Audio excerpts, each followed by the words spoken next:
Hey there, film fans. I'm Jeff. I'm Dave. And I'm John. And welcome back to The Love of Cinema, a pod in which we'll challenge one another to discuss movies, both new and old, with a strictly positive critical eye. That's right. And to avoid lazy negativity and whatever the fuck you two are doing to start our show here, we're going to play this sound. Wait. I didn't say my joke. Whatever. Play the sound. That sound means we're taking a drink. You drink along with us. So, pour yourselves a glass as we wander into a town where you can see one guy's eyebrows before you can see the houses. Cheers, fellas. We're talking Yojimbo. Guys, our second time for the random year generator to spin 1961, and we have done two films not in the English language. Wait. First one was Through the Glass Darkly. What was your joke? My joke is this. Okay, you ready? So that's right. We buzz each other if we say anything negative at all. So for instance, Dave, our co-host here, who's Australian, was born in December, which means that the year he was born, the year ended in a plague. So what was the joke? Come on! You don't remember that from the movie? I don't. You got us. You stumped us with some deep cut dialogue references. Okay. To the Yôjinbô. I was going to make a "there's no cure for fools" joke with Dave, and I couldn't get there, so I went with... You couldn't. And now here we are, talking about... Well, happens to all men. I deserve that buzz, and I deserve that buzz, and I took my drink. So anyway, we're talking, it's not our first Kurosawa. Won't be our last either, I imagine, but we're talking 1961. We're going to set up the context, what happened in the film year.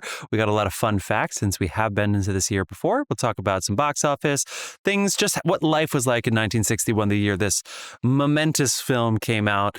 But if you're new to the show, we also like to do a little bit of news and just catching up here. We are a drinking show, so if we get right to the movie, the drinks aren't going to hit us until after the episode is over. So check the show notes. We keep them very, very tight. So you can, if you just want to get to your contents for Yojimbo, go ahead, check the show notes. Go ahead, look at the bottom of your Apple Podcast, your Spotify. You'll see very clearly where we start talking about the year, 1961, and very clearly where we start talking about the movie. So scoot ahead. But first, we're going to shout our sponsors out, do a little news, maybe a little Sinners recap, because John's seen it twice, I've seen it once, and it's still going a month later after this movie that was going to sink the new Hollywood studio system.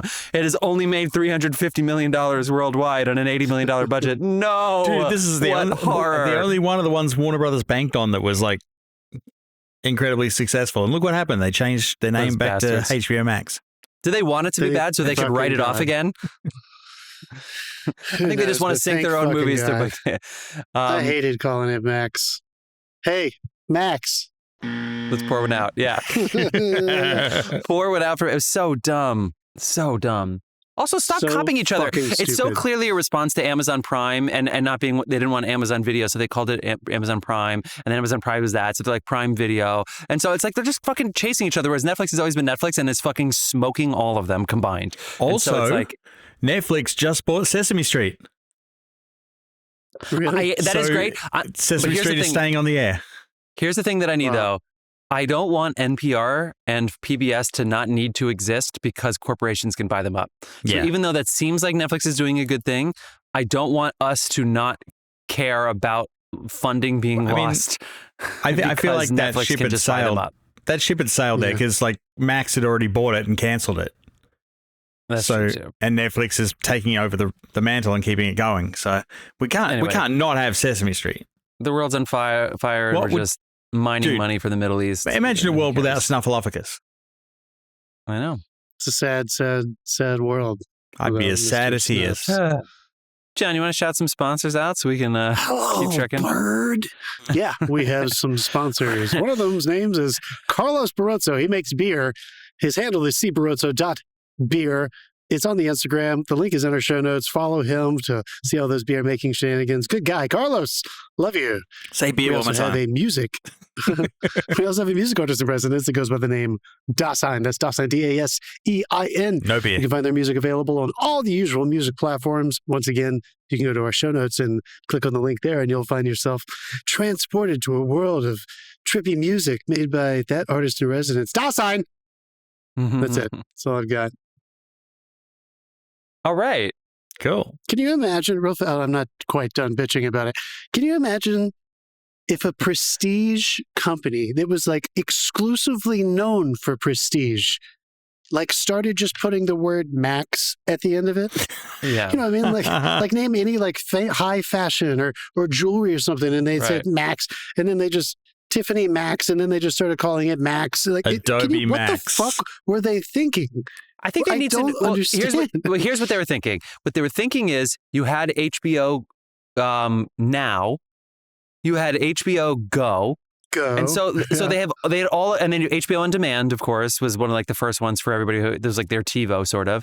And so you had all of these different, so they wanted to make sure that there was a difference between the app and the network. So for instance, they made their own original content under the HBO brand, and HBO home box office, right, was a lot of movies that some they self-produced and some they bought, but they didn't want it to be the marketplace or the catalog like Amazon, for instance. Amazon is a marketplace. That is what it is. All the other shit is kind of is outside of that, which is why Meta was like, we're just going to be Meta because even though we are Facebook, we're more. It's like HBO was, I think they tried to do that too, and they wanted Max to just be the app. And then they realized that it was the majority of their thing, and that's what HBO was. They didn't want it to define HBO. I don't know. They've said so much shit. They're talking themselves in circles. But the honest to God truth is all these companies sit in a boardroom and just talk about what people think about them all day. They sound like nasty teenagers who are just sitting around going, what are people saying? What should I wear so that people say this about me? And that's the truth is they don't talk about you or care that much about you as much as you think, except for the content. That is always the most important thing. So just stick to your fucking guns. Tell me they don't sound like teenagers just constantly talking about what people are saying, what they think, how they want to brand themselves. Yeah. But it's labeled a focus group, so it's fine. Think of it this way, and I know that I'm sure those people, those executives would have a lot to say to us if they heard us making this argument. But no, they would say you're right 50 times. I don't remember any HBO marketing when they were in their golden years in the 2000s. No, I don't remember. You know what their HBO marketing was? Everybody was talking about.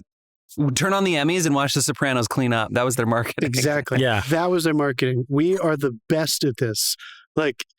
Just let it talk for itself. The Friends is neat because they talk about sex. We have a show called Sex in the City, and it's on the network that had Oz. Go ahead, look us up. We are the adult television that's not Skinamax. That is legit. It is on par with all the Scorsese movies. They bleep them out on their networks. We don't on ours. Come over.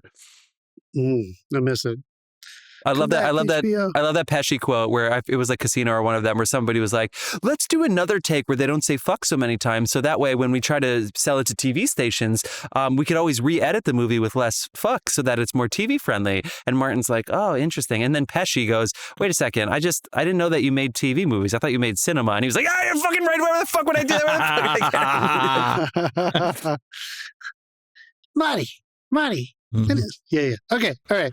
Have you seen the cut of Lethal Weapon where he's going off in the back seat and they were going to give him, I think, like an R rating or something because of what he said. So they put dings and like Looney Tunes sounds over half the swear words. No, but that's so good. Danny. It was it was Pesci. Oh, yeah, of course. I always forget he's the villain. Yeah, and yet they fuck you with the drive-through speech. He comes back and forth as if he's not the villain. It's the best. He's just back. He's friends with them. And they just fucking throw him around because he was the villain. I'm sure he loved that. All right, Jeff, I'm going to pimp you out here. What did you think of Sinners? Because we never got to hear on air. I saw it again and had a lot of fun. I saw it in Prime, so I didn't get to see it with even in my we'll call regular IMAX, it wasn't 70 mil. The first time I saw it, there were still some stretches. I got to see some aspect ratio changes. It didn't go all the way to 1:4. I'm not going to get a chance to see that, unfortunately, at least this year. Maybe they'll re-release it. But saw it in Prime this time, which is just 235, and it was awesome. Yeah. It was still really good. Sounded really good in that theater. I like those Prime theaters a lot. What was your experience like? Oh yeah, well it's been like 3 weeks now. We missed a week, and then because we missed a week, I forgot that I had seen it last week, so I didn't mention it. But you saw it again. Yeah, it's great. I mean, Angela and I saw it together. It was packed. Everybody loved it. I thought it was awesome. I have one thing to say at the top. My friend Kieran, who one time, this is one of my favorite stories. Kieran, my buddy, he's Scottish, and I was at a school that I work at, and he goes, "I recognize your voice," and I was like, "This is strange. This is a really strange thing to hear." And he was like, I love movies. I've listened to your podcast. I was like, what? It was so fun. That happened in real life. Really happened. Somebody said, I recognize your voice. Kieran, my buddy, he's Scottish. And he said in here, they're Irish vampires, right? He said, the second big song that these people sing is actually a Scottish song. And he said no self-respecting Irish people would sing that song. So he wants to know what was going on with them choosing the vampires movie to sing a Scottish song. And I don't that have one any more where than she that. walks up on them and it, will you go? Must be. But he was like, no, he was like, that is a Scottish song. Irish people wouldn't sing that. And so I was very interested. Something to think about. I don't know. Anyway, I loved it. It was great. I would say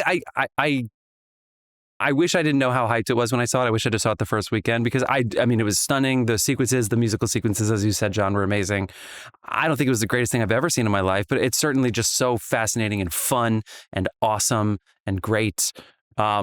But whatever the highs are that everybody's feeling about it, I feel like I'm at like a 9 and everybody else is at a 10. You know what I mean? So again, I'm not. Elizabeth said the same thing, and I think what sucks for people, and we could, I'm just recontextualizing it may have been blown out of proportion a little bit argument. I think when people saw it the first weekend, we just thought that was a more significant, better genre film than I was expecting. And because of that, it ended up having more substance in the reflection. And I think a lot of people felt like, oh, this is going to be one of the best movies you've ever seen because people said, no, it's just much more than a horror movie. And somewhere in between there is where this movie sits. Yeah. Not taking any credit away from it. I'm not backing off from what I said the first time, but it's not The Godfather. It's not Lawrence of Arabia. It's a really, really excellent genre film. Well, good. I like it exposed properly. Thanks. There you go.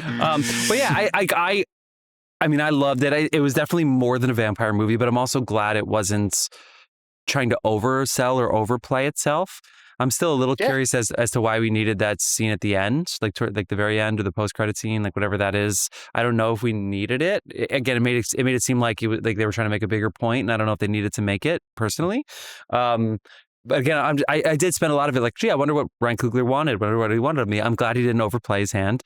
But I would say there were a couple times where I was like, is it trying to be oh my God, shit. What is the Martin Scorsese movie from 2 years ago with De Niro and DiCaprio? The Irishman? After that. It was like Killers. Killers. Like there were a couple times with the Southern music and like the driving sequences in the planes. I was like, is it trying to be that? Because that had more of that like this. There's something a little bit more substance. I don't know. I was like, does it want to do that? Is it trying to undercoat that? Like the Crucible, right? Is it trying to keep that under this for a much bigger picture? Like, is it trying to labor this point in? And I don't know if I got that. There were a couple times where I felt like I didn't know if it wanted more or not. And I really enjoyed what I was seeing. It was really, if I didn't know anything, I would just go in and be like, what the fuck is happening? This is so insane. This is so fun. I would guess there were a couple times where I was like, I think they want more from me and I'm not there. So from a distance, I think they wanted more too. And that's where remember when I was talking to you guys about that sentimentality?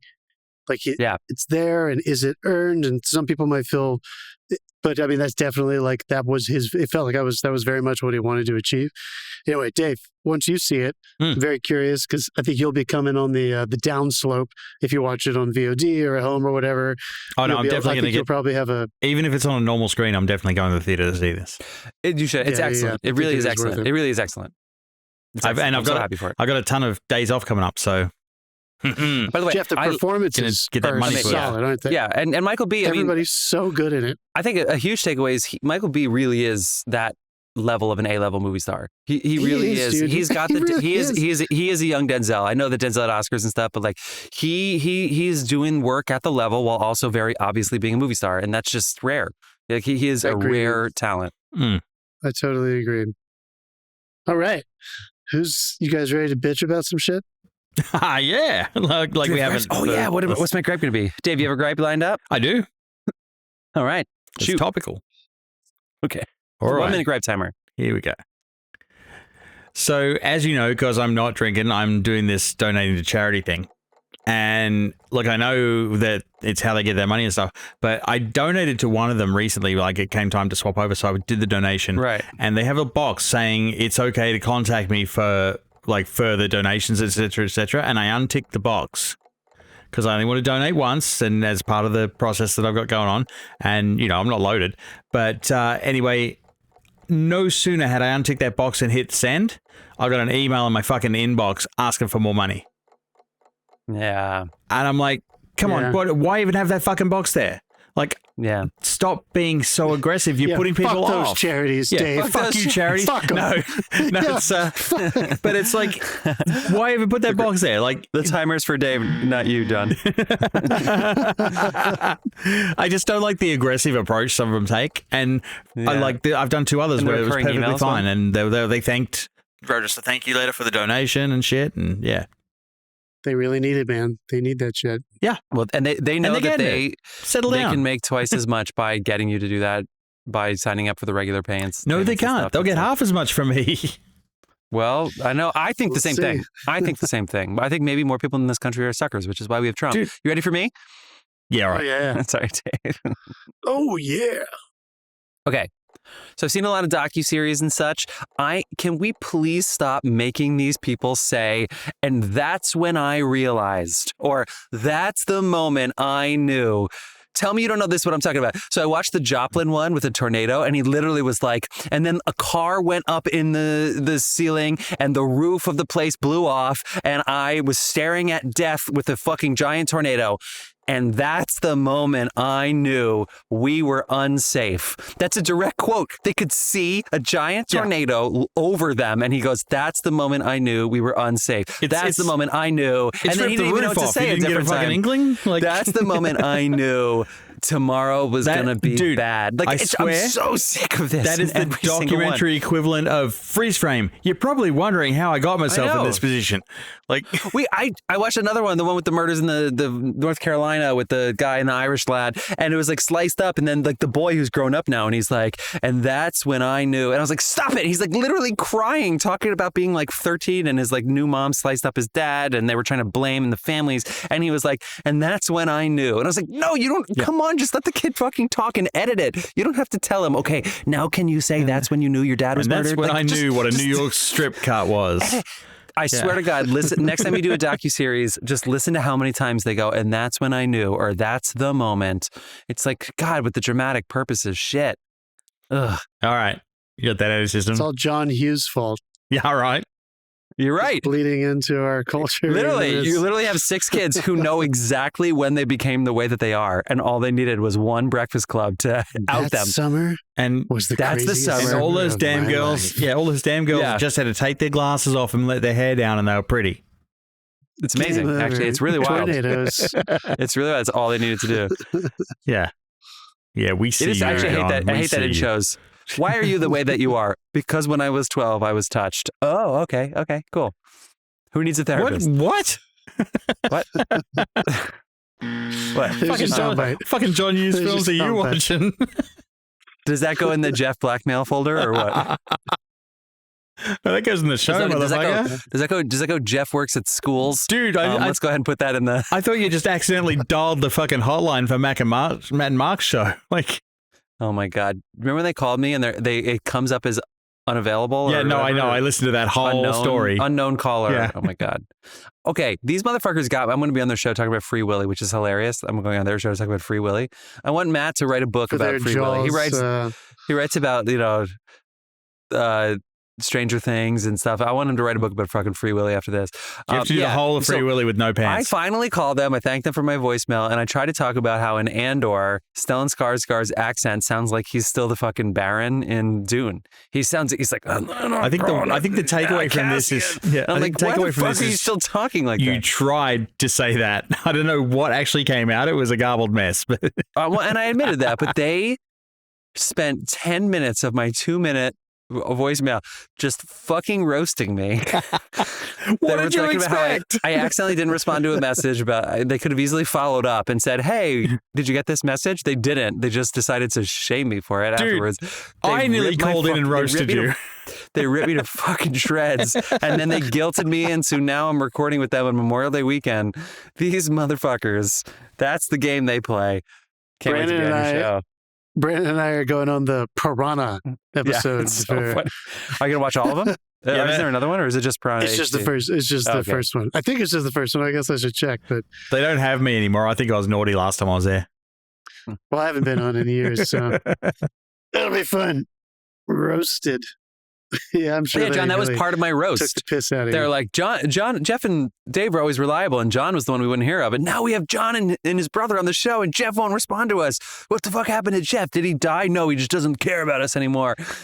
He's like, oh my God. Coming out for fucking Free Willy. God, they're so fucking funny. Oh, man, I haven't seen Free Willy in about 30 years. What, because you're not 12 anymore? Well, I tell them, and I'll say this hilariously. Hold me like the River Jordan. Does that even work? Can you even say that anymore? As a 12-year-old. Can I say this? In a giant bout of irony, somehow that movie made more kids like me want to go to SeaWorld. Oh, yeah. Yeah. Was it those like, wait, you can see those sharks? Or you can see those whales? Isn't it actually not it's a dolphin, right? It's just like a fucked up dolphin. Isn't that what it actually is? Isn't it an orca? They say it's a whale, but isn't it technically a dolphin? Doesn't matter. I was like, oh my God, but you can go somewhere and see all these things? That's awesome. Even though I literally watched a movie about freeing it. A killer whale is basically a dolphin that plays D&D. I think it's a dolphin that wants to kill the other dolphins. It's like the time machine, right? Where you have the humans have evolved. The Morlocks. It should probably happen to us right now. You guys ready to talk about our movie in 1961? Yes. Oh, yeah. John, you don't want to gripe about anything? I have nothing to complain about. The world is perfect. Well, there's no cure for fools. Jesus.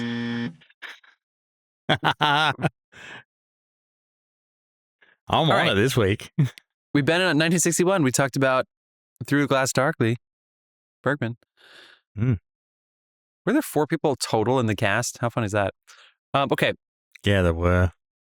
There are 2 answers that I will accept because one was on Wikipedia and one is on the numbers. The numbers decided to actually give me some stats, and I don't know if I believe them.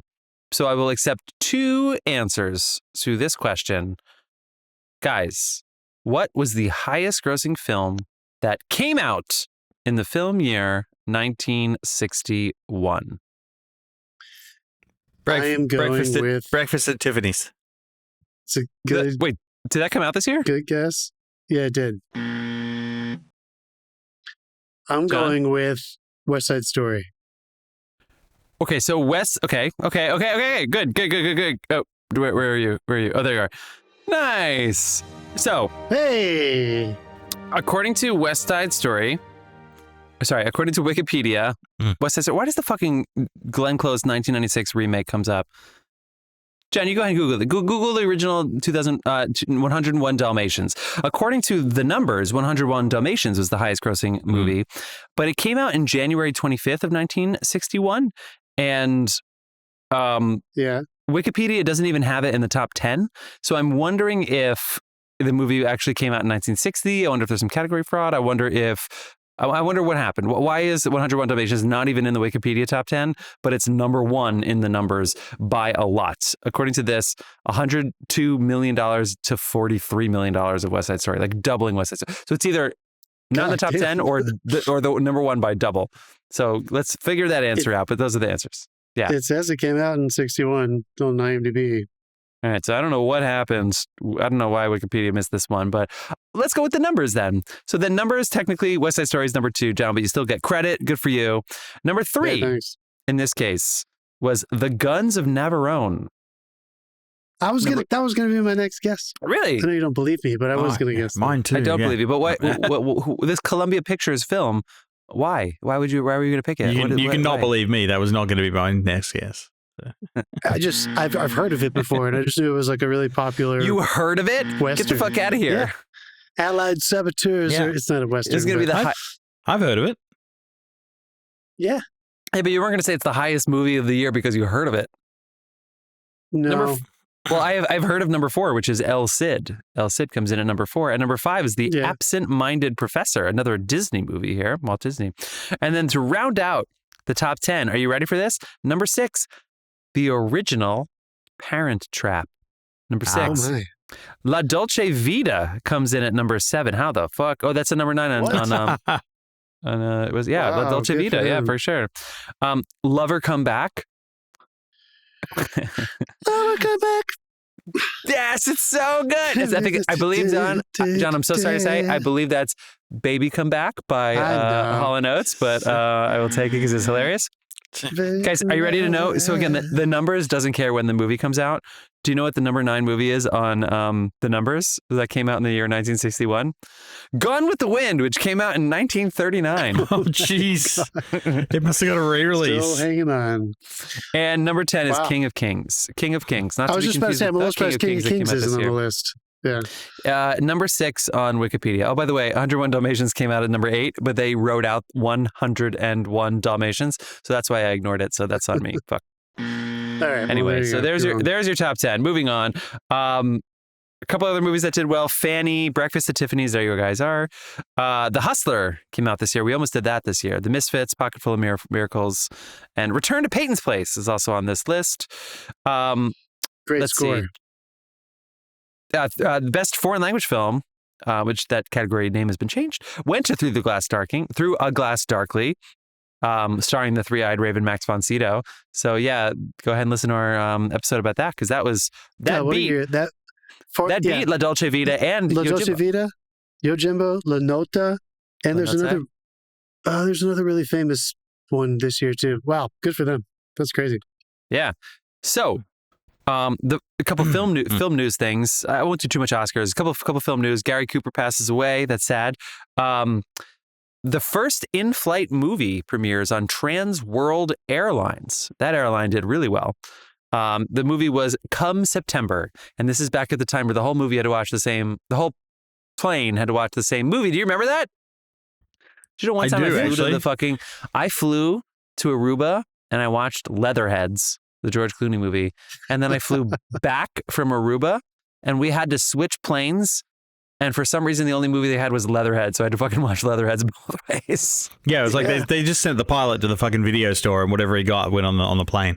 Speaking of George Clooney, isn't it hilarious that, can you imagine being so famous that President Joe Biden, this is all coming out now because of the cancer diagnosis, the reason we knew he wasn't mentally fit to be president was because George Clooney said he didn't recognize him. Can you imagine being so famous that the president goes, "Hey, who are you?" And he goes, "He can't be president." And then you write an op-ed for the New York Times and say, "He didn't recognize me. Something's wrong." Can you imagine being that famous? That came out again. Never. Joe, but I hope you get better, Joe. Okay, Oscars. West Side Story won 8, including Best Director for Robert Wise, your boy John, who won 2 Oscars for directing both musicals. And so Rita Moreno and George Chakiris would win the 2 supporting categories. The leading categories would go to Sophia Loren for 2 women who beat Audrey Hepburn, Geraldine Page, Piper Laurie, and Natalie Wood for Splendor in the Grass. That's a good category. And Maximilian Schell would win for Judgment at Nuremberg, beating Spencer Tracy and Paul Newman for The Hustler. They were also up for that award. Mm-hmm. And Henry Mancini would win 2 Oscars, 1 for score and 1 for the very famous song Moon River. Any other movies you want to shout out from this year before I do world facts and events and trivia? Raisin in the Sun. It was a big, important movie. The very first, it's technically it's like a short feature. This is Andrei Tarkovsky's like student film. It's called The Steamroller and the Violin. And it was made this year and was released this year as a 46-minute feature. It sounds like the violinist got fucked. Flower Drum Song, Babes in Toyland. The other foreign film that I couldn't remember was Divorce, Italian Style, which we talked about. It's just 90 minutes of slap sounds. Handsome eating sounds. Come on. We almost did the Children's Hour, which I had never heard of until we started looking at this, and I feel like everybody should give that a watch. Maybe we'll do that next time. All right, I'm good. Let's go. Are you ready to talk about some fun 1961 trivia? Oh, wait, I'm not done. I've mentioned this before. But this is a perfect time for me to bitch about it one more time.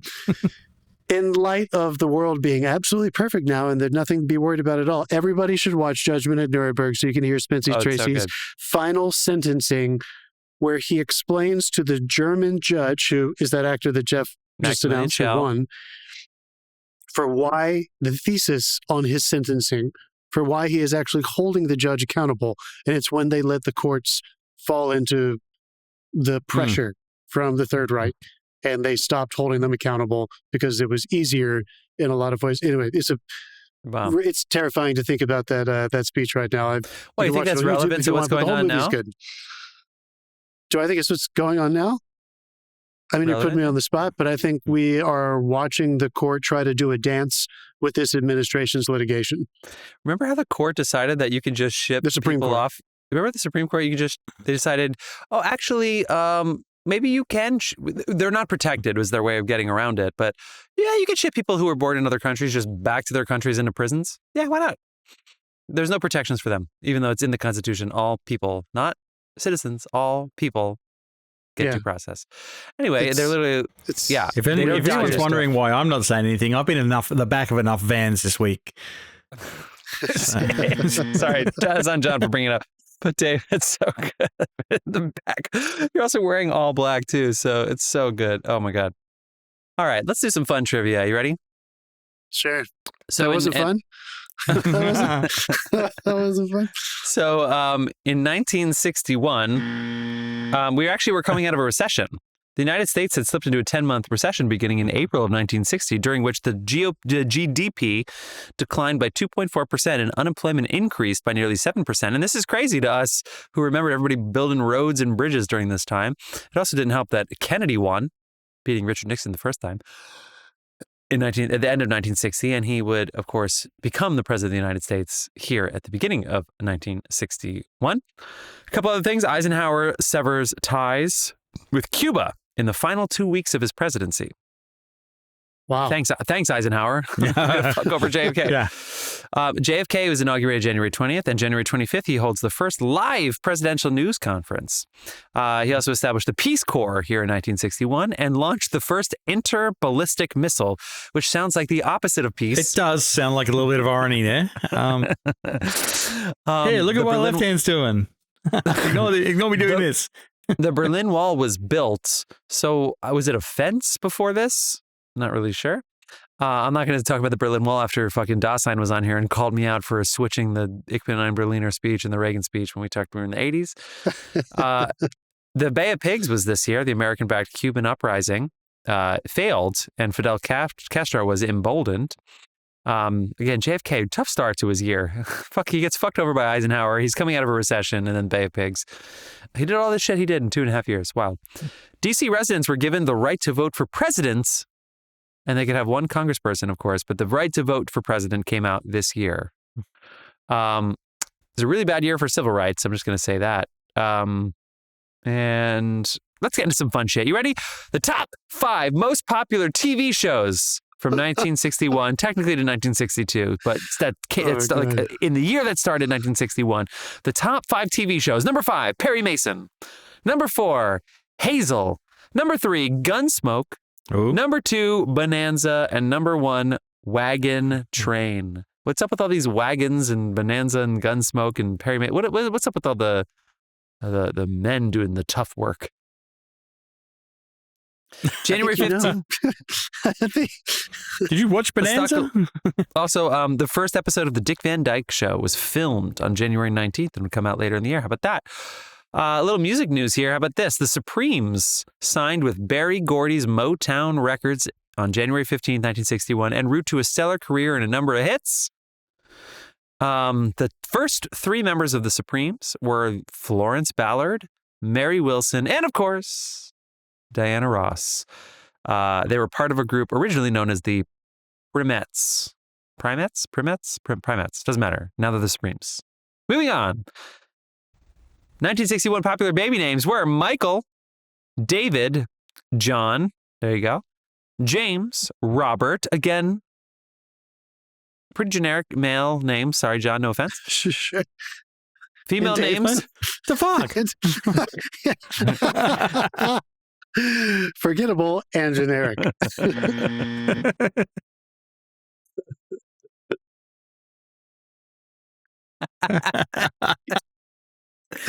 Oh my God, Dave! I totally said Australian last week. We get one video. You never post a video on Instagram, and then you post a video when I tried to say the Austrian Civil War, and I said the Australian Civil War, and it wasn't even that fucking close. You said Australian.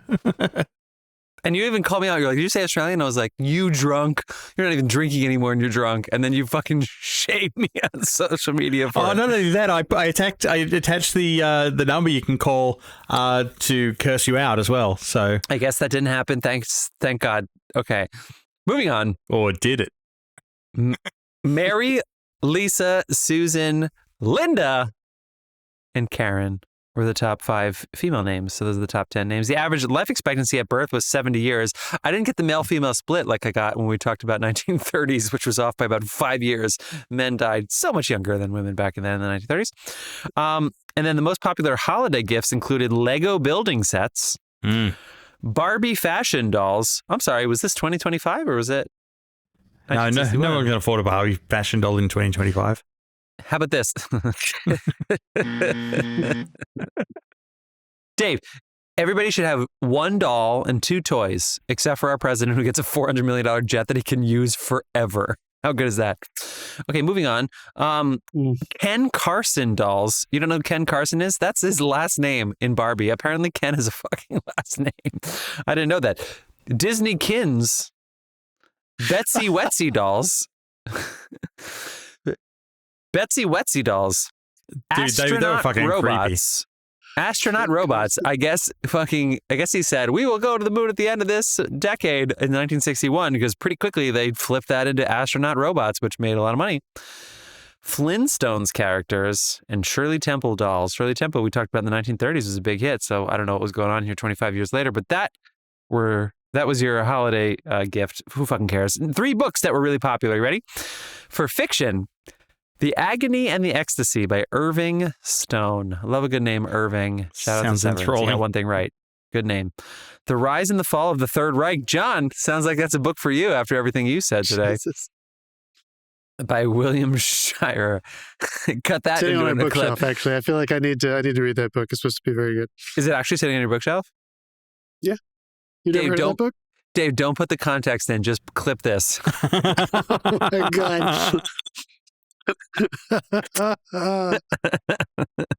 And then, last but not least, To Kill a Mockingbird by Harper Lee came out in 1961. I thought so. I was like, is this the year? Is this the year it came out? That's the year. Non-fiction books. Number 3, Better Homes and Gardens sewing book. Wait. How is The Rise and Fall of the Third Reich not this? Not a nonfiction book. Number 2, The Rise and Fall of the Third Reich by William Shire is the number 2 nonfiction book. I guess the first one was just books and not fiction. But I'm so sorry, John. It was not number 1, because you know what was number 1? You know what was even more popular than the Third Reich here in 1961? The New English Bible, New Testament. was the number 1 selling nonfiction book. And now they're neck and neck. Time. A couple famous songs that came out this year. Will You Love Me Tomorrow, written by Carole King, performed by the Shirelles. Blue Moon by the Marcells. Ray Charles Hit the Road Jack. Will You Still Love Me Tomorrow? It says, Will You Love Me Tomorrow? I just fucking copy and paste, Dave. You know me. Dion's Runaround Sue.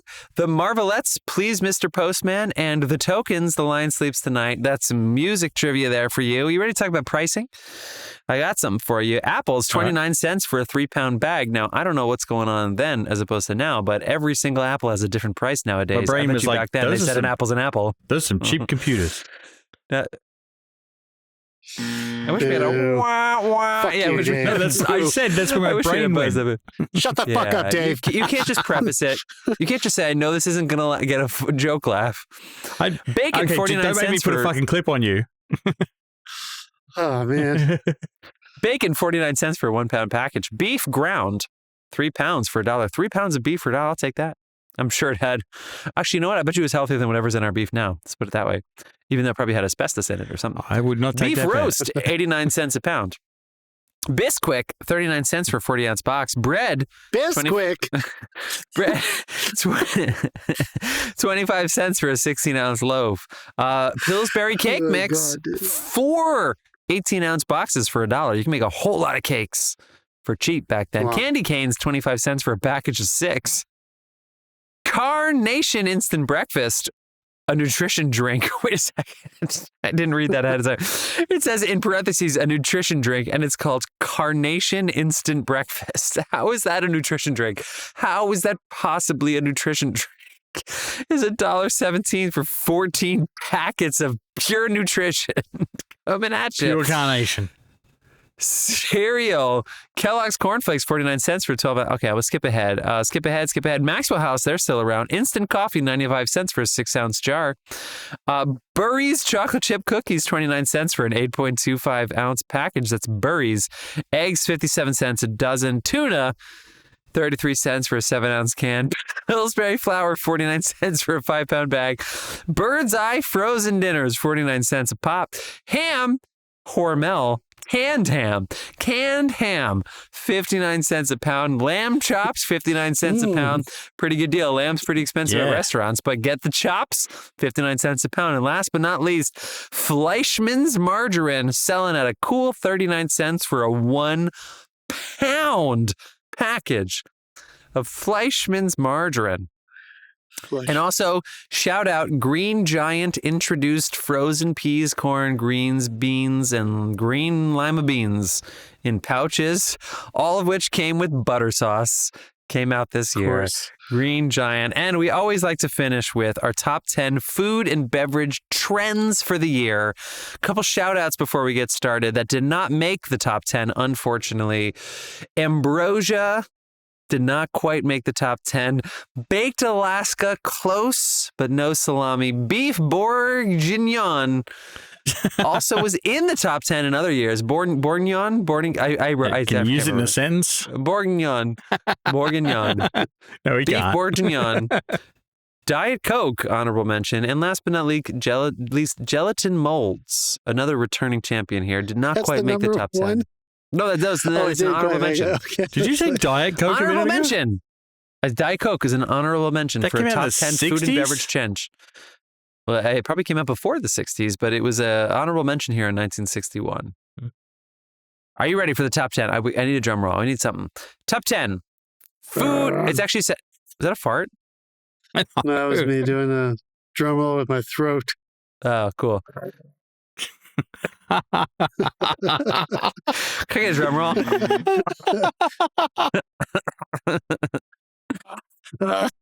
In other words, yes, it was probably a fart.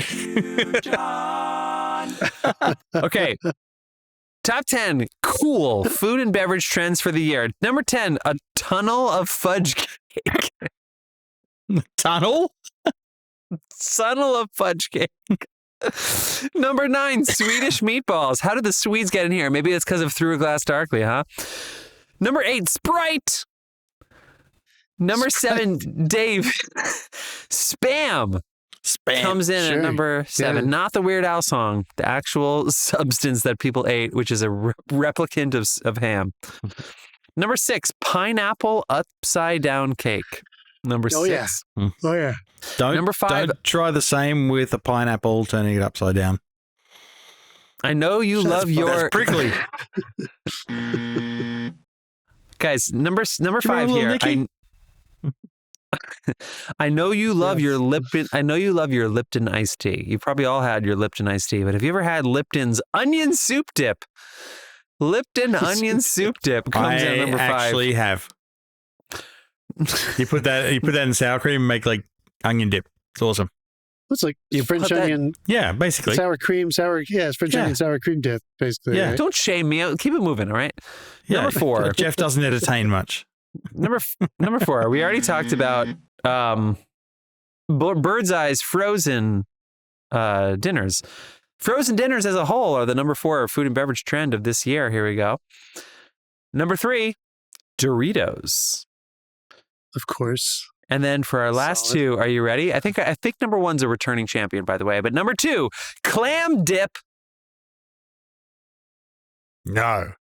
I don't know where these clams came from that are all over the country, but I feel like some of them are just not real ham. You know that sushi article that came out where they were like, we're pretending like other fish is actually tuna? Clam dip. Clam dip. And number 1, top cool food and beverage trend 1961, chicken a la king. I like the chicken reigning King. champion, back at number 1. That's some good shit. The I like top food and beverage trend of 1961 Chicken was chicken King. a la King. Isn't that basically take a just like plateful of that Southern to the face as a kid? It's awesome. by your parents? Who fucking put- Yeah. Shut So your much mouth. cream. Well, all right, friends. I think it's time to get into our film. Are you ready? Yes. Yes. Talk about 1961's Yôjinbô, which was the first movie in the Sanjuro series, which Sanjuro was a direct sequel the following year. This is back when sequels could happen quickly. Can you imagine this movie being such a hit? And they said, let's fire it back up and having a movie written, shot, planned, filmed, edited, and released in a year. That's what happened here. I love that. Yojimbo, 1961, Akira Kurosawa, starring, of course,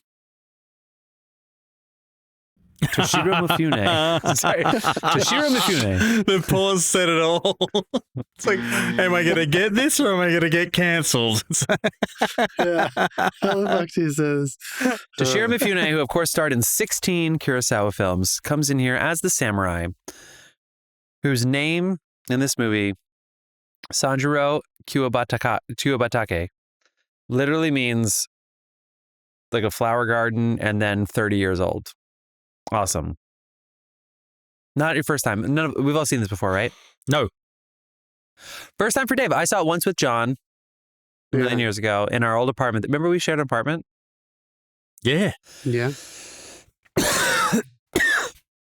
Dave. Jesus. Now I I'm do. going to read the IMDb description. Fucking hell. Just I'm swallow going to it. read this. I can't wait for people to turn down Dave's like $20 donation. And they said, why are you doing it? Because of our podcast. And then they listen and Dave goes, just swallow it. And they're like, that literally led to us getting money. We don't want it. Yeah. We need more funding man. anyway. Yojimbo, you ready? Here's the IMDb description. And I'm going to send it to you, Dave. It's available on Max, by the way. Right now, it's available on Max. And I'm sure it's on Criterion as well, but it's available on Max. I'm sorry, we just had this whole HBO Max thing. I just fucking called it Max. All right. Well, they haven't changed the apps yet. Correct. That's why yeah. Yes, thank you, Dave. Making me look good for once. Sorry. It was a moment of weakness. Don't let it stick. Don't worry, we'll cut this from the show. Yeah. A crafty Ronin. It's so cool. They never call him a... Why are you laughing? John's already fucking laughing. They don't even call him a Ronin in the movie. Why do all the descriptions call him a Ronin? They just call him a samurai in the movie. Why do they call him... Why Ronin? How many cents a pound were the crafty Ronins? Crafty Ronin. Apparently pretty cheap because I feel like he didn't take any fucking money from them until he gave one chunk away. Okay, That anyway. was the Supreme's first name. The crafty Ronin. Is Ronin plural? A crafty Ronin comes to a town divided. A town divided by two criminal gangs and A decides... Ronin? Oh, wait, I'm interrupting here. The definition of a Ronin is literally a wandering samurai who had no lord or master. So I think that's exactly the right word to use. Shut up. Okay. You're right. I think it's exactly the right word, which is why he's like chewing hay at the beginning of this movie, literally wandering the street, like picking his balls. He had some itching too, didn't he? Yeah, there was. 22. Yeah. Yes. Yes. Also, I love this old the garb they wear. They could just like they literally walked around with their hands like in their garb, like a straitjacket, but I feel like it was just so they can touch themselves. Tell me you didn't feel that. It wasn't just to keep warm, right? Like they literally their hands could be just anywhere. This you know? movie Dude, did I make ordered you one. realize I ordered one on Amazon. kimonos are so that their hands can actually be inside their shirts and To stuff. keep warm. Yeah, to keep warm. Yeah, or to hold your gun. Or Your to hold pistol. Yeah. as that Well, one guy does. apparently they have pistols. So we'll talk about. I looked up what year this came out. Okay. What Or year not, this not came out. No, shut up. What year this is set? What year the movie's set? Sure. What's this whole fucking show about? They don't say it in the movie. Okay. A crafty Ronin comes to town divided by two criminal gangs and decides to play them against each other to free the town. And no, we're not going to talk about the Dollars trilogy ripping them off and getting sued until later. Dave, first time watch. What'd you think? What'd you feel? No stuffy criticism. Yojimbo, take it away. First thing that I really did love was that this was never dubbed. You cannot find an English dub of these films ever. It's like Japanese original or nothing. Because I feel like it would just either be incredibly comical or lose it completely if you ever tried to dub these. But yeah, it's like, I get like Kurosawa's reputation and stuff, and it's really nice to see there's just something different when a storyteller makes a film. And that's essentially what he is. He's a storyteller. Because it's like they do some interesting, like, really good, like, things with the camera here and there, like drifted around the scenery, and they do some like long, like, rolls with the camera and stuff here and there. But it's just a simple story and told well. Yeah. I liked it. There were times where he just took a little bit too much time to crawl across a room. But apart from that, I enjoyed this. Yeah. It took him long to crawl. The only times he crawled was when he was in severe pain. Yeah, but I feel like he was milking it for sympathy. But he won Best Actor at the Venice Film Festival. I know. I forgot to mention that before. What is that award called? I was trying to remember. What's it called? The Volpe Cup. Wait, why do you say it like that? What the fuck? Well, that's what that's what was dragging across the floor. Wins the Volpe Cup. Oh, I thought I said cock. Sorry. I'm gonna go next because here's the thing. I've only seen a couple Kurosawas twice. I've seen Samurai twice. I saw Rashomon twice. I've seen Fortress twice. And that might be it for the Kurosawas I've seen twice. And I was watching this movie and I was like, you know what? This might be my least favorite Kurosawa movie, even though I love it. I think it's amazing. But I was like, I just wasn't as compelled as when I watched it in our apartment. John and Dave, I'm sure you were there at some point, coming in and out. Maybe you probably had I don't know. But it's amazing. It is. And the shot behind John is amazing. Of course, the shot the other way, the first time you see him, I can only imagine what that's like on a big screen when he's just like in the smoke in the background, standing still, the final confrontation.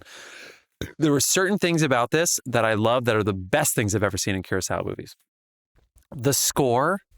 Was this not the West Side Story of Japan in 1961? I mean, the score is so good.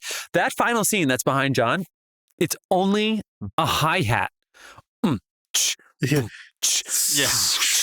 So I'm talking about like it was everything's pared down to its like its simplest form. It's so symphonic. It's like that one cue when you first see her face. Oh yeah, like, we have her, and then out of nowhere, it's like a fucking it's like a telenovela. As soon as you see a woman, and it's like a telenovela. There are so many. It's so raucous. It's like if Stravinsky only had percussion. It's like it's so good. I love that. And then the shots, the wind. I always love wind in Kurosawa's. Usually it's like overdone, like in Samurai when they're all weeping and stuff, and then the grass is literally sideways because the wind is coming at 100 miles an hour. Yeah. It's done so well with the fog and everything. How big is that guy? Yeah, right. How enormous is that guy in his face? Guess what? Guys, are you ready?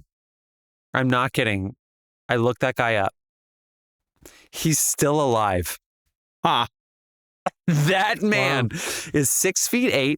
He was born in 1920, which made him 41 when this movie came out. And he is now 105 and he's still alive. Holy shit. Wow. It's very rare for giants, isn't it? Giants who has a heart that has to pump blood to that entire part of his entire system. He was born the same year as our lead. Yeah. He was also, him and our lead were also neither of which were born in Japan. I could talk about that. Where were they born? Okay, I wrote it down. Oh, I wrote it down. I don't know where I wrote it. He's still alive. Oh, here it is. Oh, it's just written really quietly. Rashomon. His name's Rashomon. Are you kidding me? His name's fucking Rashomon. Rashomon Sanaguro is 105 years old, born in 1920 in Taiwan, and along with Toshiro Mifune are both from they're from Japan, Japanese territories at the time. So Mifune was born in what we call the concessions, meaning they like where Japan had the land from wars and such. It was in 1920, so it was before World War II. But yes, our guy was born in Taiwan, and moved to Japan. Wow. Anyway, Wow. I think that's enough for now. It's a great film. I like the premise a lot that he's a bumbling, fumbling samurai who can't decide. I like that it's funny. It's funnier than the Clint Eastwoods. Yeah. But Clint Eastwood, I think the Sergio Leones get me more, except for a few moments. That final sequence behind John, that's the movie for me. Like, that is so good. It's so compelling. That's as good as any of the close-ups and any of the cowboy shots in Sergio Leone. The movie on the whole, there were a couple times that I wanted it to move along. John? Yeah, I feel you. I feel like it's I still don't know if I've seen enough of them to definitely say that this is like my least favorite. Yeah, I should be fair. Yeah. It's like that Spielberg that we hadn't seen. You know what I mean? No, but I know what you mean. 1941. It's like, it's kind of hard not to, when you're dealing with a filmmaker who is arguably like one of the greatest of all time, and the most famous of their movies really do just pack such a punch with substance and the filmmaking. You kind of have that expectation every time. And it kind of reminded me of what we all said about the Seventh Seal when we talked about that. This is better. This was better than the Seventh Seal. Oh wow! Well, I think some people might disagree with you, but I guess the reason I'm comparing them is because this one, for the record, I agree. Also, to me, felt more like a fable than it did like a really fleshed out, substantive story. Which is funny because I feel like the Seventh Seal on the page is a fable. It's so heady. There's so much thought involved in it. Anyway, that's what I'm saying. We're not talking about the Seventh Seal. I think they're both fables. Okay, fair enough. Yeah, I think they both are. Whereas, like, he definitely, Kurosawa wanted to entertain people. These are basically like their Westerns, you know? I mean, it's no reason, it's not a coincidence that they lifted these samurai stories and made them as actual Westerns in Italy and Spain and America and created a whole movement. But when he came out in 1950, when did he make Seven Samurai? 54. And Rashomon were in the 50s too, so yeah. That movie is so substantive, and yet the premise is still a Rashomon, a crafty Rashomon or whatever, finds himself in a situation and they have to do something about it. So like the ideal hero character is still at the center of it. There's something so simple about this one that it ended up feeling like it was less of an exploration of humanity using this genre. Yeah, this one felt very much like a genre film. Yeah. It really was like. Speaking to the simplicity, I can give you an example, which is when he meets the old man, and he brings him in, and he then gets a tour of the town from inside the guy's house, and the guy's just pulling blinds down. It's like, here's this guy. And pulls another blind. Here's this guy. Like this guy's in the center of all of the action. I'm like, did this guy build his house just for exposition? Because like he literally gets everything he needs in this one little block. Yeah. Yeah. Definitely the way that they speak to each other in this one really stood out to me as that fable kind of speech where it was a lot of that proclamatory exposition. Yeah. And he wasn't that way. So, you still have that hero who kind of seems to act differently than the world that he finds himself in. Right. He felt like he was grounded in a reality that we all live in, and he walked into this strange place with very heightened characters and really strict, intense, two-dimensional archetypes in some ways for some of these people. What it allowed him to fulfill the game, which I think he really did. I have a feeling when he sat down to write this, he was like, this is just going to be a storytelling game. Yeah. Can I actually get people entertained enough by watching this guy think he can outsmart two groups and then there will be a consequence. And ultimately, what's interesting about this movie to me is that it still ends up playing by the rule of its genre that the hero will win. But I think he found himself writing and realized if he doesn't lose somewhere, this is going to be really boring because it's just going to be about him playing these idiots against each other. Yeah, you need that. So you need that whiff of death. That whiff of death thing. You can't not have that. Also, the fact that he gets beaten so badly, it almost reminds me of.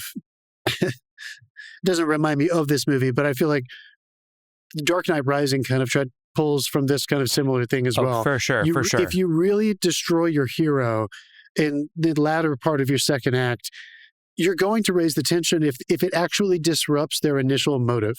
And it does that. What I think the only reason, even as awesome as this final scene is,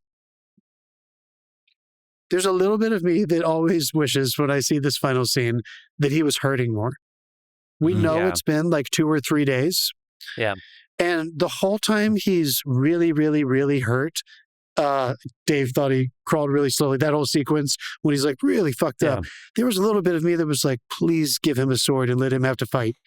You kind of want to see him barely make it out alive. Yeah, it's the end of the Karate Kid. That definitely had the effect on me it was supposed to. Like, I was like, he's going to find something.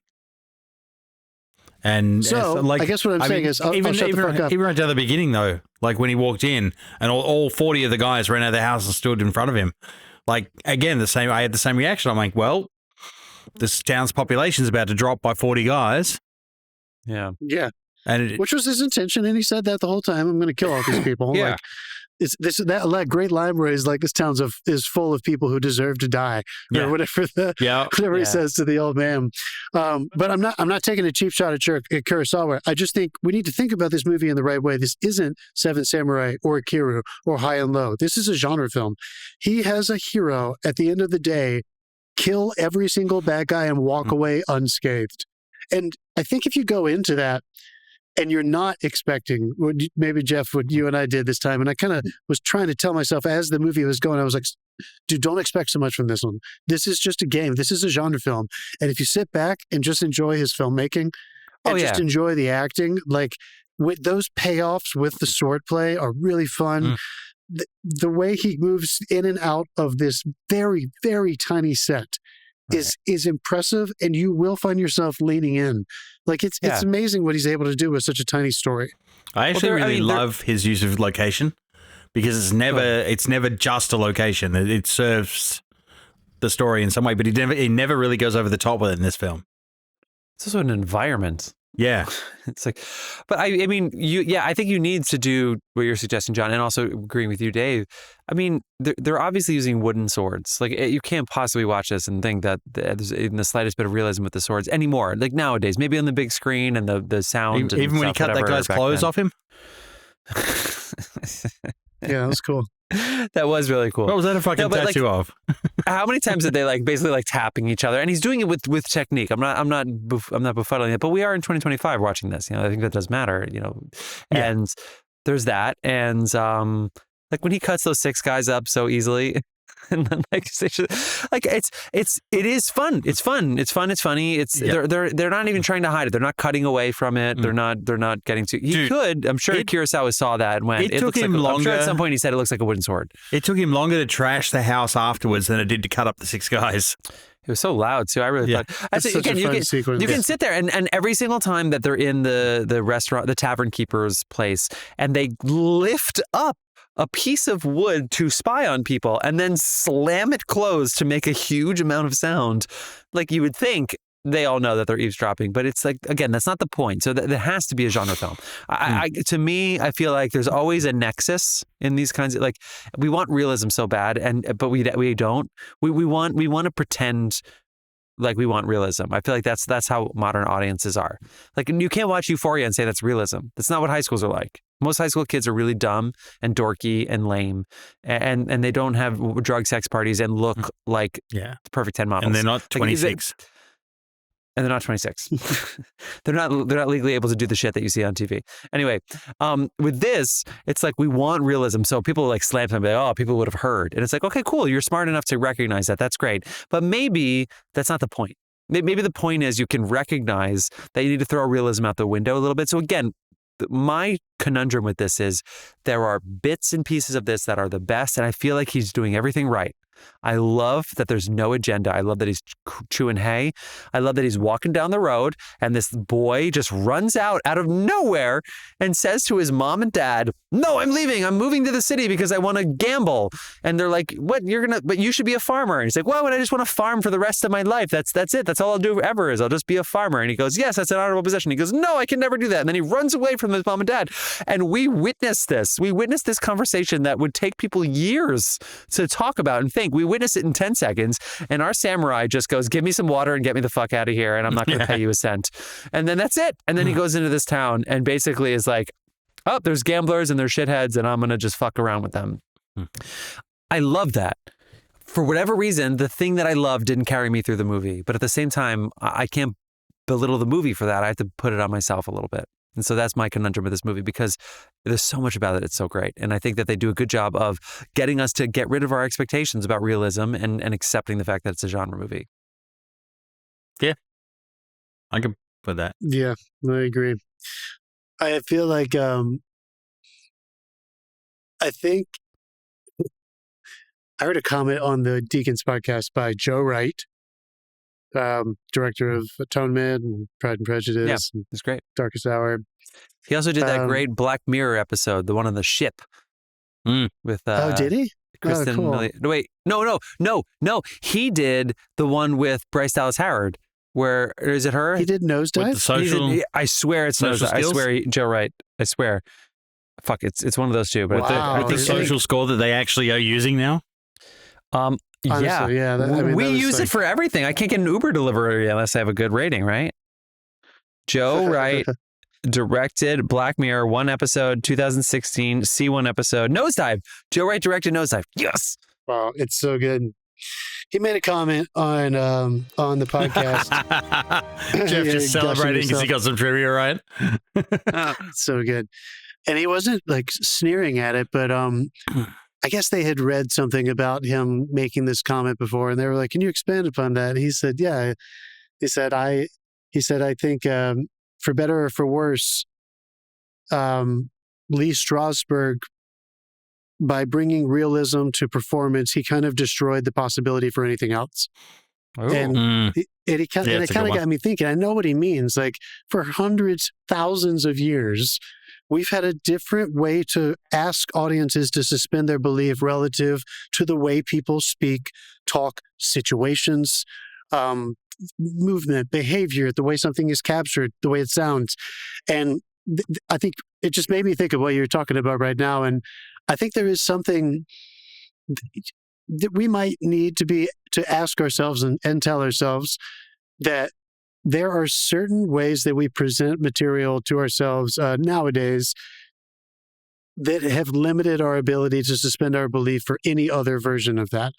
So if we were to make this movie today, I would imagine that we would desperately try to ground that initial conversation in something more realistic, so that it wouldn't feel like, let me tell you a story. There'd have to be a reason for this and a reason for that. Yeah, we make it like the Interstellar thing when he leaves his family. And don't get me wrong. It's like, I mean, I'm a part of that school. Like, and I think a lot of us are, and a lot of really brilliant stuff has come from it. But I do think we need to, this is why, folks, this is why we do the Time Machine. Like, read old books, watch old movies, read old plays. There are certain things about, this isn't about trying to make Shakespeare set in a modern time. Like, no, I'm so sick of that. Stop it. This is literally presenting something in a totally different way, as opposed to trying to make Shakespeare seem like modern and realistic and grounded and relative. I don't know if it was then. And I think that's sometimes the dichotomy when people say, ding. Right? Like, it doesn't need to be for you to still have something happen to you, to have some kind of experience. And I think if Quentin Tarantino was here, he would say, hello, that's why I make genre films. Yeah. It's like one of the only ways you can trick an audience into thinking about, of course it's not realistic, but there are rules of that world that you can treat as realism for that world. And I think your goal is a genre. As long as you don't break your own rules. That's it. You can get away with a lot. Yes, I think the goal of genre filmmaking nowadays, wow, I can't believe I'm going to say, I feel like such an asshole just saying that sentence, but the goal is now, don't break your own rules while subverting the genre. How do you do the genre where you can subvert the genre, don't break your own rules, and still be true to your genre? As we just say in grad school, you got to know the rules in order to break them. Like if you want to break the rules, you got to know them. And I feel like we are getting away from that. If you did a modern thing of this, though, it would be a shorter movie, I think. Because no, I actually, I know what you mean, but it wouldn't be. I think we would flesh it out, or we would fill it in, or do something else. Attention spans or something. But like, you wander into an American town and a dog just runs down the street carrying a hand, you fucking leave. Like, you're not sticking around. Like, get the fuck out of here. If in Australia, if it means it's Crocs, and the two of us probably isn't coming back. Well, honestly, like not to be so binary, but this is why I can't stand Shakespeare in modern times. Even though Mark Rylance, Andrew Scott, everybody's done them. Benedict Cumberbatch. It's because, first of all, you're right, John. It wasn't realistic in 1601 anyway. So why pretend like it's going to be realistic in Vietnam War or wherever just to make your fucking point? No, really, it's not. It's, you know. It was poetry then. It was poetry then, and I go on the subway. I'm Midsummer Night's Dream in Vietnam. I'm clipping this, Dave. Fucking the subway poetry is so fucking bad nowadays. I can't believe it's on. It's literally like I sit on the beach with my manuscript in hand. The earth clanks. The wind breezes. The dew melts. I wonder. Does he wonder? He does. We don't know. We separate and leave eternally. And it's like, shut the fuck up. Make a goddamn point. I'm not poo-pooing poetry, but it's like we live in this world where it's like poetry is poetry and realism is realism. And it's like we separate all these fucking things. What was my point? What was I saying 10 seconds ago? Now I'm just off on this fucking subway poetry. Oh, Shakespeare. Okay, back to this. The characters, the way they walk, the way they behave are so unrealistic. The mayor, that's not a mayor. That person would never be a mayor of an actual town. But what if they were? The whole idea, the what if, that is what Meisner fucking taught us. Meisner wasn't about just living in the moment. And no, Meisner was the what if guy. He was the what if guy, but he knew that people with what if would turn into fucking yippie hippies. And so he was like, let's get the technique that we're training is going to be in the moment, repeating each other, whatever the fuck we do. But he was way more about the imagination in the what if than Strasberg in the Actors Studio, and he said, I can't abide by that because I just don't want Al Pacino to play Al Pacino in every movie. And Al Pacino's great, and Serpico is Al Pacino in that moment, and that's great. But like, he was the what if guy, and he said, live in the moment and then leave it. Live in the moment and then leave it. Live in the moment and then leave it. Live in the moment and then leave it. The way that fucking guy that rings the bell for what time it is, the crouch on his back is so ridiculous. But at the same time, as soon as you have a character like that, it grounds you in this world. Yeah. As in, even the eyebrows. No other place in the entire world where this can happen. And that makes me lean in more than any realism ever will. This can only happen in one place in this entire world at one time. So to Kurosawa's point, even though I didn't love this movie as much as I love some of his other movies, I also knew that this time and place was so interesting because it could have never happened anywhere else. And I feel like that's the best thing that he's ever done is the world building. He's the best world builder of all time. That's my speech. Yeah. I mean, I feel like, no, it's great. I totally agree. And I just want to impress one more time on the audience. Mifune is grounded in what we would consider normal behavior. Yeah. That's the interesting thing about this movie is that he doesn't also fit into that world. You have a straight guy walking into this clown car. Yeah. Honestly, it's kind of insane the way people act there. And they say it. Gambling has ruined the city. They said it. Gambling has ruined the city. It's turned everybody crazy, and they're just moving money around. It's ridiculous. They said it at the beginning. It's almost fun that as he is, our surrogate. Yeah. He accepts it immediately. You know what I mean? Yeah. He's like, I'm going to fucking manipulate everybody in here. And he just like goes along for the ride. I don't think he ever says they're normal. He gets more and more frustrated with the town as the movie goes on in different ways. One of the story arcs that I like so much is, playing by the genre. We got to show he's a good guy. So it's absolutely checking off the list of he's a good guy. So he protects this, that woman that we talked about. When she gets seen, it's totally like a C storyline. And it takes about 15 minutes for this whole little arc to be achieved. And he basically rescues her from these guys so that she can be with her husband, because that gang took her away from her husband and her child. And he saves the day and they go away. But my favorite part about that, and I'm just imagining him writing this, because Kurosawa, and I've said this probably every time we talked about him, but he was a screenwriter first. That's how he cut his teeth. He always says that's what he teaches. That's what he said for his entire life. You want to learn how to make movies? Write a screenplay. And don't make a movie until you've written a good screenplay. Like, it is all there. So he has this tiny little arc. Yeah, DC. And he doesn't miss an opportunity to shut the fuck up. He doesn't miss an opportunity. He doesn't miss an opportunity to have something happen that would tell you more about what we're talking about, the absurdity of this world, but also Mifune's straight man in it. He can't stand how weak the husband is. I love that. I love that he's frustrated by having to do the right thing. Like, I think that's such a tiny, simple, easy way to subvert a genre. Yeah. To have the hero like not be this great guy. And again, you see, he may have been one of the, the first people, and at least in the film world, to really do that. You see someone skip ahead 5, 6, 7 years later. Clint Eastwood, his entire character is kind of the, don't ask me to be a nice guy. I'm not a nice guy, but I'll always do the right thing. Yeah. You know what I mean? Like, and he resents having to help you when you can't help yourself. Exactly. Yeah. And I just felt like that was such a perfect example, which again was why I think the big takeaway that I'm having here, these things that we're putting out, these questions that are getting answered about why did it feel maybe a little bit less substantive? Maybe it has something to do with this absurd heightened reality that doesn't really feel quite as grounded and maybe doesn't transcend as much to those bigger philosophical questions. But what is amazing is that I feel like he took the rules of a genre. He put somebody that literally kind of spits into the wind the entire time. And by doing that, he actually falls victim to thinking he's better than them. He gets his ass kicked. Yeah. He almost dies. Yeah. And I think that's what's so think they're better. interesting. He thinks he's better than them, for sure. For sure. So again, it's not even a real criticism, but I wonder if Kurosawa considered having him play that final scene with more pain. He didn't even get his last meal, remember? The guy got caught on the way there. So who knows how many meals he had, how many days sleep. He said, I need 3 days sleep and then I'll be good. But he didn't get that last meal. We don't know how much time he had to rest.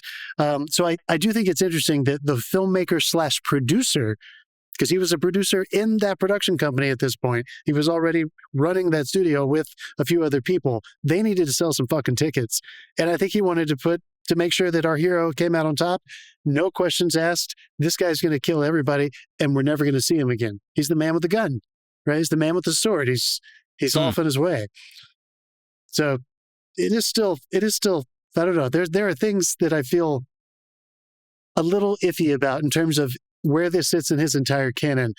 But this movie in lesser hands, I think would have felt... Oh, it wouldn't have worked. Derivative. Yeah, it would have felt like so much less. Look at the image behind you. We're in the middle of a city. I mean, it's a small city. It's sort of a town. It kind of looks like a saloon. And look at the dust. You can't even, there's a fortress and stuff off to the left. And to the right, it's just smoke and ashes. Look at that. I don't even know if that's intentional. Does he mean to make these metaphors real? Why is it that one man has a pistol and nobody else has one? And it just happens to be the brother of one of the rival people. I mean, does he know the metaphor that he's making is so universal? Maybe he does. Maybe he's just so well read. But it's I don't know. I think he does. Well, let's talk about the gun. The pistol. Let's talk about the gun. The pistol in the samurai world is completely dishonorable.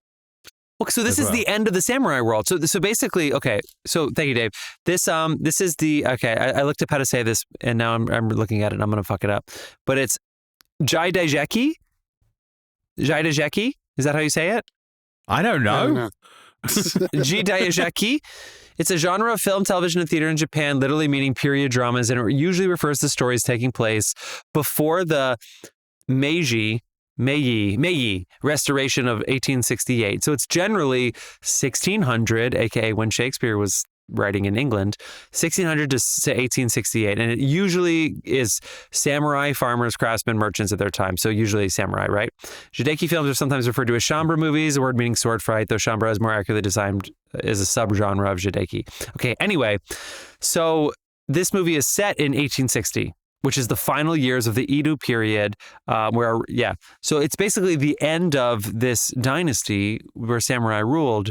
So there's so much metaphor that's even beyond us here. So the pistol is, again, this is 1860. So we're talking, think about the American Revolutionary War in 1776, since we're American, sorry, Dave, it's all guns.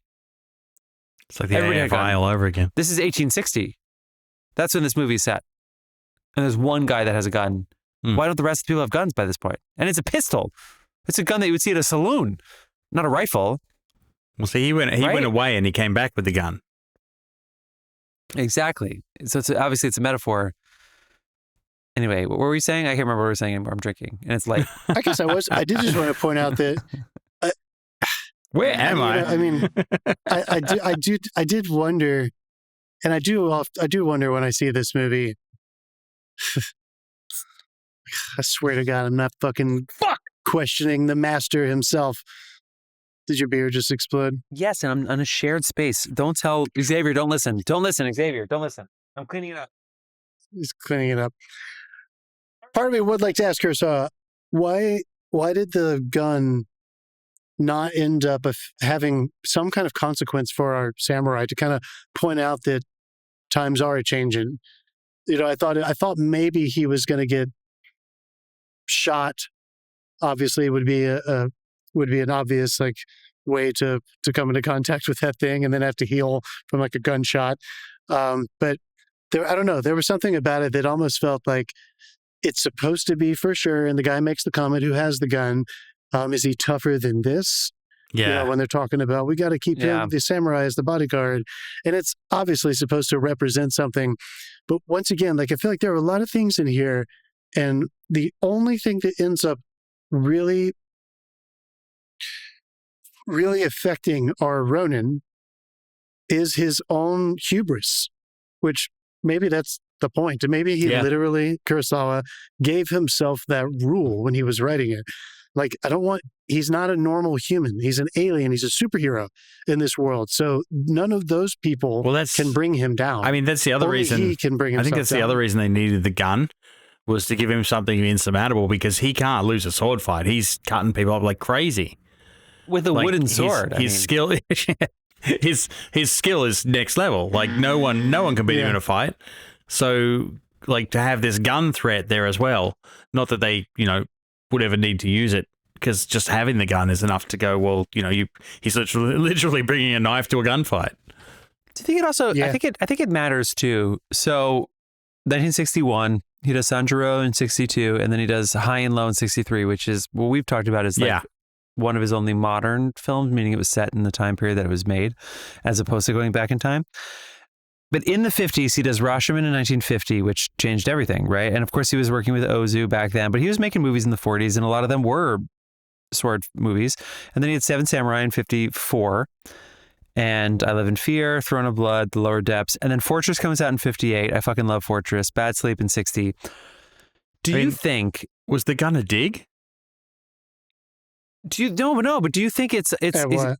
I dig at what? The fact that America was starting to rip off his material? No, because it was ahead of the time, because they didn't start ripping off his material until after this. Okay. Right? This move, I think they probably saw the gun and said, oh, that looks cool. We can do that with just guns. Why do we need swords? Yeah, right. And he probably went, you're right. I think it's more about we got to move on. Because the whole point of Ozu movies, and John, we saw a couple at the film for, none of them were angry about World War II. And they were all set right after it. None of them were like, fuck the Americans, I can't believe what happened to life in the past. It was all about moving forward. So if he really spent a lot of time with Ozu, and it seems like he was making movies in the 40s, so I don't know when their time ended, but late spring, after fall, all those movies that were based on seasons that Ozu made.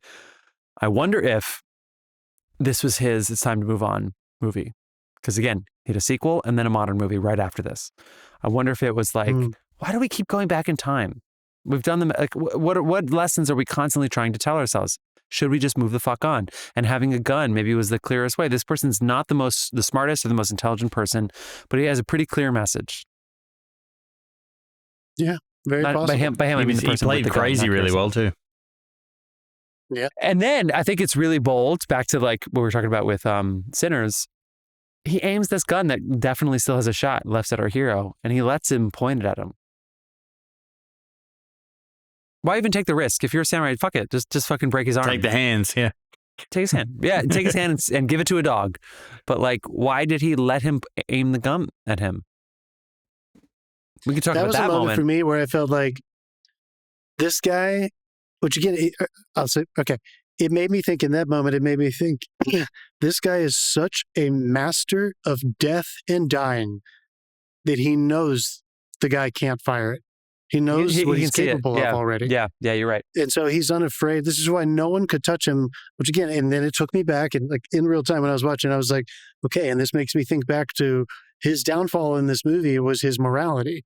I said it was his hubris a little while ago, but it was actually, when he wanted to help the couple and the kid. Yeah. So it almost makes you wonder if like, I kind of want to ask the lead character when he's walking away, his initial plan was certainly not to get his ass kicked and help that couple. He just wanted to make some money, but kill these people and move on. He ticked the do not contact me box and they fucking contacted him. Yeah. I mean, that is a quick exit that he makes, isn't it? At the end of it's so fast, yeah. He is fucking out of there. But yeah, anyway, it just kind of made me it did one of those things that because that moment feels kind of cheap in genre if you don't read more into it. Oh, our hero can't die. But if you go a little bit deeper with it and ask yourself, this man is so beyond them in terms of his knowledge of how to kill and the art of death that he knows that he's not going to die right now. And it does that great thing that good movies do, where it made me kind of go back and ask a question from earlier about, well, then why did he ever? Is it even believable that he would have been captured and beaten and tortured by these idiots? So anyway, it did kind of create that little boomerang effect, which is always fun. But I think we've done a good job. I think we really have tried to squeeze the juice on this thing. I think Kurosawa's genre film still has way more to offer than the average person. Yeah. But I will agree with what you said at the very beginning of this episode, Jeff, or this segment. This is probably not the one that I would go back to. When you want to go back and watch one of the greatest filmmakers of all time, you're probably going to want to go back and watch one of their heavy hitters. But to the Tic Tac generation? Subject matter, substance. To the Tic Tac generation, just go to that final battle. Sure. Yeah. I mean, I guess they can, but fuck that shit. Fuck the Tic Tac generation. Yeah, fuck them. I'm buzzing you, but fuck, that's on behalf of all them. But I am curious about, is it weird that I'm curious about Sanjuro now? No. I'm like, I want to see the sequel. But it's also shorter. Is it the same story as For a Few Dollars More? Is it, did they steal that one? I'll read the description here. A crafty samurai helps a young man and his fellow clansmen trying to save his uncle, who has been framed and imprisoned by a corrupt superintendent. I don't know. I don't think so, but it's close. I mean, I feel like there were families in because we did Few Dollars More last year. I don't know. A crafty Ronin, a crafty samurai. They said crafty samurai this time, but then High and Low comes next again. Which I loved. I loved High. We all loved High. Yeah, it was good. I love Fortress. I feel like I love obviously Rashomon and Seven Samurai. Top notch. That's your heavy hitters for sure. But Ran's the best. Ran is my goat. That's my 2001, where it's like, what's your favorite Kubrick? And it's like, how do you even put 2001 in that category? It's like, I don't even know how to rate it compared to all the other movies. Ran is like in another league. I love Ran. It also doesn't hurt that it's literally King Lear. So fine. All of these are something though. Come on. They're all fucking something. Yeah. No. There was one I had not heard of. This was a book. This was a book. This was based on a book. And him and his brother adapted another one. He does one in just a little bit. What is it? Redbeard? That is Redbeard, yeah. Macbeth. 1960. Oh, is that? Of course, it's Redbeard. Yeah, that makes sense. Is that the one that is literally the Macbeth title? No, it's not that one. Which one is his Macbeth? Anyway, so yeah, all right. I think we did it, you guys. I think we can do it. We can move on. All right. Well, friends, actually, you know what's funny is that in the original movie, according to IMDb, Yojimbo is not based off of anything, but Sanjuro is based off of a novel. So maybe Yojimbo is not based off a novel, but Sanjuro is. It makes no sense. But anyway, it doesn't matter. It's Yamamoto. I found it really fast. I'm just going to call out Throne of Blood. Here's the blurb. A war-hardened general, egged on by his ambitious wife, works to fulfill a prophecy that he would become lord of Spiderweb's castle.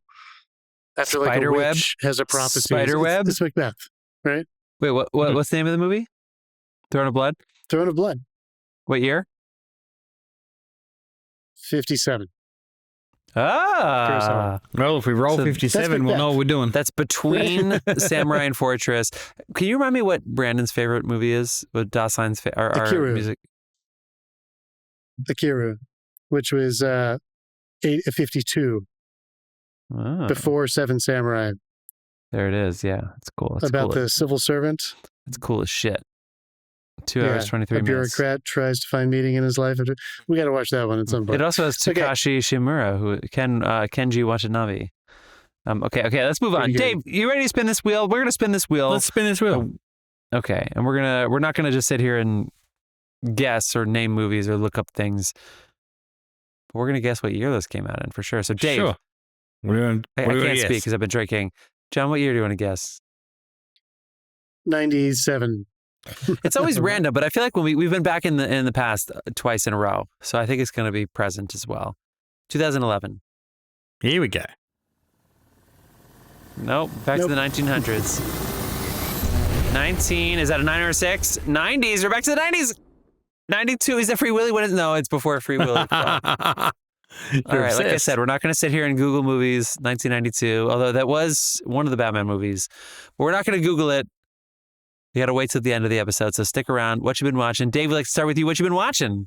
All right. Let's see. I watched, obviously, Andor. I'm catching up. I'm about to hit the final arc, which I think is really, really good. And I watched Novocaine, which is the other film that Jack Quaid was in this year, and it is good fun with a twist. There's a great twist in it, yeah. And they're right. He takes a fucking beating for this movie. I had great fun watching that, and I also found a horror movie just randomly. I clicked on it, and it's called Azrael, and it's set in the future after the basically they have like revelations happen. They have the rapture, and the survivors form this cult where they don't speak, and she's escaped because she doesn't believe in what they're doing, and it's following the path of her. There's actually no dialogue for like the first 36 minutes of the film. It's an interesting concept. I feel like it started to drag. I haven't watched the end of it yet because I kind of had to go to work, but I don't know. It's interesting concept, and we'll see how it goes. You chose a horror movie. Wow, good for you. Yeah, I know, right? I'm growing. You live in horror. I'm becoming fearless. I have been, Elizabeth. I have been watching the Mission Impossible movies, getting pumped. It's so soon. For number 8. It's so soon. 3 days, I think it comes out. It's 3 days, and then Ballerina's next weekend. And so we got some good shit coming out this week. Yeah, it's coming like. Man, yes, I'm excited. We watched 3, 4, 5, 6. Good moves. Start with 1 or 2. Good move skipping 2. And 7. Although, when we watched that last year, we had a great time. Remember? We all liked it more than we... No, you and I voted for it, and Dave voted for Shrek too. And we were like, fuck it. Fuck you, Shrek. Yeah, that started the whole Justice for Shrek thing. Because it was the Blockbuster. I forgot. Yeah, that's twice you guys have fucked with movies. Did you watch 7? Did you watch 7 again?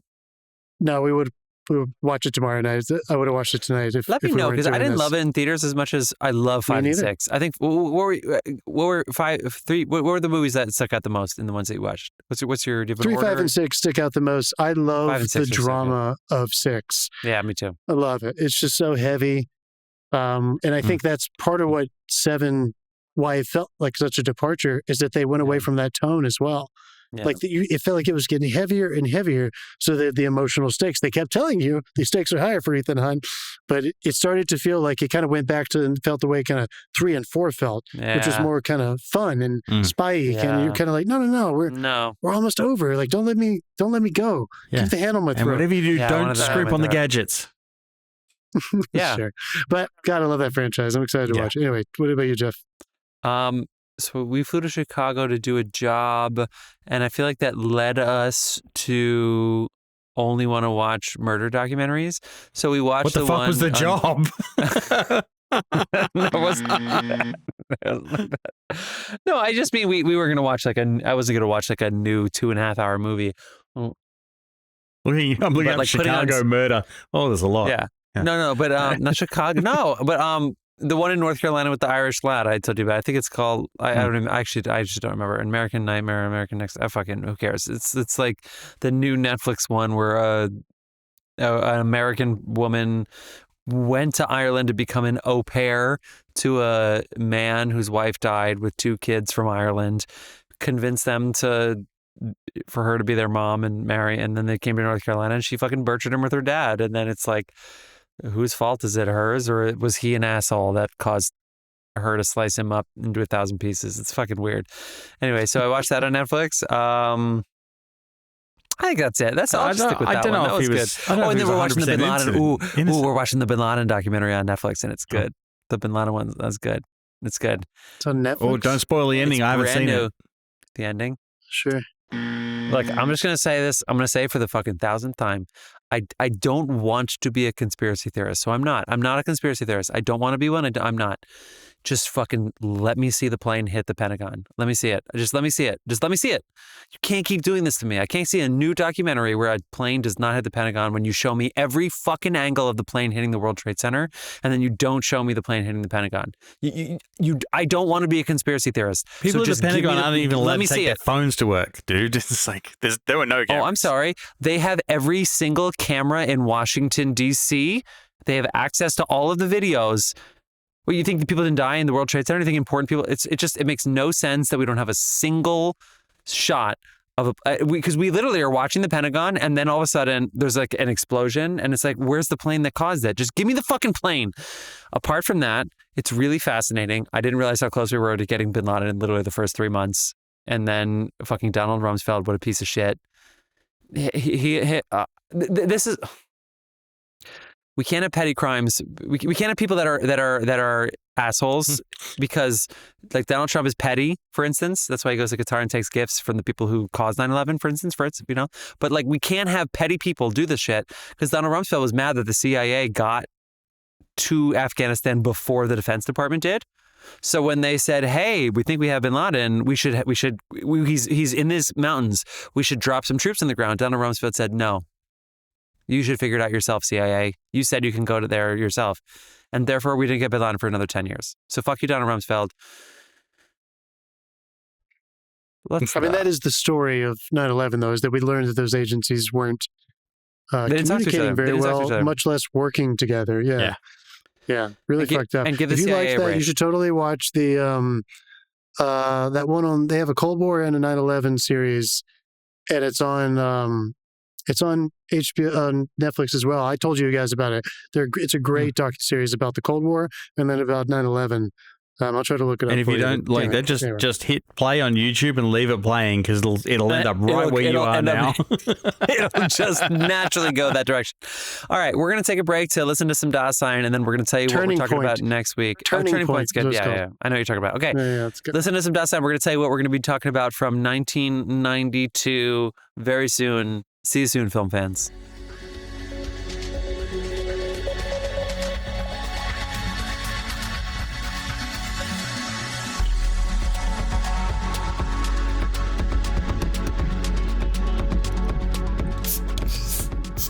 And we're back! Hi, we are. And we're back. There are so many good movies from 1992. We're not doing My Cousin Vinny, we're not doing Fern Gully, and we're not doing The Player, which was a very, very, very close second choice. Very close. But unfortunately, Unfortunately for all of you, we have a co-host who is from Australia who is so excited. I'm kidding. We actually are all excited. John and I are seeing for the first time, and Dave, I'm assuming you've seen several times. Oh yeah, I went to my sister-in-law's ballroom dancing competition, and I dropped like a certain line about carnage on the dance floor while I was there, and then we came home and I made my wife watch this. If this is anything like Odd Thomas, you're never picking a movie it's again for us. It's nothing like Odd Thomas, I can tell you that. We are doing Ridley Scott's, what the fuck am I talking about? Baz Luhrmann's. Where the fuck was your brain then? 1942, that weird Baz Luhrmann movie where Gerard Depardieu fights a dragon. No, we're doing Baz Luhrmann's Strictly Ballroom. Strictly Ballroom. Yeah. Strictly Ballroom. That's what I look for in a pair of undies. Jesus Christ. See you next week. Fuck up, Dave. See you next week, or if you're listening to that, we'll probably never see you again, film fans, but it's been a really good run. Can't wait to make some new fans. See you then.